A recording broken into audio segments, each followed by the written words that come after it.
প্রেমিকাকে দেখলে সময় থমকে যায়। কার সঙ্গে প্রেম করছেন দিব্যজ্যোতি? ছোট পর্দার অন্যতম জনপ্রিয় অভিনেতা দিব্যজ্যোতি দত্ত অনুরাগের ছোঁয়া ধারাবাহিকে সূর্য চরিত্রে অভিনয় করে রাতারাতি জনপ্রিয়তা পান দিব্যজ্যোতি। একটা সময় বেঙ্গল টপার ধারাবাহিক ছিল সূর্যদীপার অনস্ক্রিন কেমিস্ট্রি, কিন্তু বিগত কয়েক মাস জ্যাস ম্যাজিকে ফিকে অনুরাগের ছোঁয়া। টেলিপাড়ায় একটা সময় কান পারলে শোনা যেত সূর্যদীপার প্রেমের গুঞ্জন, তবে সেটা যে নিছকই গুঞ্জন ছাড়া আর কিছু নয় তা দিব্যজ্যোতি ও স্বস্তিকা নিজেরাই জানিয়ে দিয়েছিলেন। অপরদিকে বাস্তবে দিব্যজ্যোতি দত্ত আর শর্মিলী চক্রবর্তীর প্রেম চর্চা বিনোদনের হটকেক।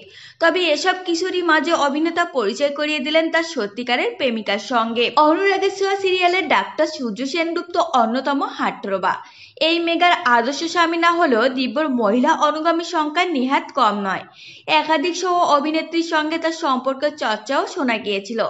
তবে এবার নিজের প্রেমিকার সঙ্গে আলাপ করিয়ে দিলেন দিব্য। তবে নায়কের এই প্রেমিকা কিন্তু কোনো মেয়ে নন, বরং নিজের জিমকেই তার গার্লফ্রেন্ড বলে দাবি করেছেন তিনি।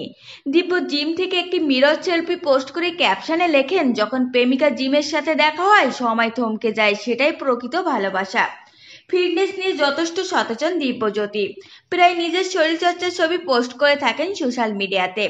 অভিনেতার ফিটনেস ফ্রিক বলেই পরিচিত। একটা দিনও জিমে যাওয়া মিস করেন না অনুরাগের ছোঁয়ার নায়ক।